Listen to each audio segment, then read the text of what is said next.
Good morning, everyone. I'm Adrienne Smith. We begin with breaking news this morning. 3 people are dead and more than a dozen injured following a shooting in Philadelphia overnight. This happened right around midnight in South Philly, where police say there were, quote, several active shooters. When officers did arrive on the scene, they say they saw a man open fire into a large crowd of people. Police say 14 people were shot and at least 7 of those were taken to the hospital with injuries. 2 guns were found at the scene. Still no arrests have been made just yet. Welcome to Straddled Events. On this channel, we bring you the truth. Sometimes the truth is quite ugly, unbearable, and you just don't want to deal with it. But on this channel, you're going to get it anyway. It is called straddled because most people are straddled between the fence of good versus evil, right versus wrong. And on this channel, we're going to ask you to do better. Let's go.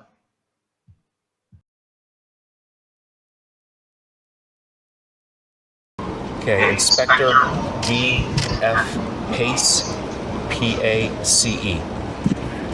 Shortly before midnight this evening, police who were on patrol on South Street heard numerous gunshots coming from the 200 block of South Street. Police were already on location and they observed several active shooters shooting into the crowd. One of the officers observing an active shooter discharged at that individual that was an active shooter. It's unclear at this time whether that individual was struck or not. There are at least 2 guns that have been recovered from the scene, one with an extended magazine. At this time, as a result of the shooting, we have numerous shell casings throughout the 200 block and 300 block of South Street. 14 individuals we know have been struck by gunfire and taken to area hospitals. 3 of those individuals, 2 men and a woman, were pronounced deceased after arrival at the hospital, suffering from multiple gunshot wounds to the body. I want to emphasize that South Street is manned by numerous police officers.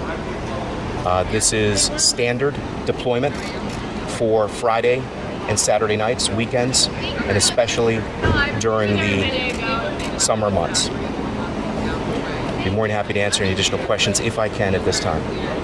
You see there's multiple shooters. Do we know in terms of, did anybody get any descriptions or are we actively looking for them? This is still an active investigation, and we just don't have a lot of information at this time. You can imagine there were hundreds of individuals just enjoying South Street, as they do every single weekend when this shooting broke out. So this investigation is fluid. There are still a lot of unanswered questions, but I'm giving you as much information as I can at this time. Investigators from our homicide division, our officer-involved shooting team, and our internal affairs shooting team are all on location. South Street is known for being a corridor for entertainment. There are numerous eating establishments, drinking establishments, and businesses throughout the entire area of the 200 and 300 block of South Street. There are numerous cameras. Now it's 1 or 2 o'clock in the morning at this time. These businesses, for the most part, are now closed. However, we expect to be able to gather a lot of video surveillance footage from these cameras as this investigation proceeds. And we look forward to getting a lot more information on the identity of the individuals responsible for these shootings. The 2 weapons, were they both handguns that were found at the scene? Both are handguns. Both are semi-automatic handguns. Do we know, is there any idea yet in terms of maybe what direction the active shooters fled the scene? At this time, we know that at least one of them fled southbound on American Street, which is just between 2nd and 3rd Streets. Again, it appears after the officer discharged that the individual dropped that weapon, that he was, again, actively shooting. He He was within about 10 to 15 yards of the shooter, watching this person shoot into the crowd when the officer engaged that shooter. And as a result of that brave officer, that individual, again, we're uncertain whether he was struck or not, but the officer was able to get that individual to drop his gun and flee. At this time, that is one of the individuals that we're currently looking for. Is that the gun with the extended magazine? We believe there was an extended magazine on that particular weapon. That's correct. Was there a fight that broke out prior to the shooting? I do not have any information. I can't tell you for a certainty if that was the case or not. Do you have any sense of are there other injuries peripheral to the shooting? Is there anybody hurt? Pandemonium? Well, at least 14 individuals were struck by gunfire.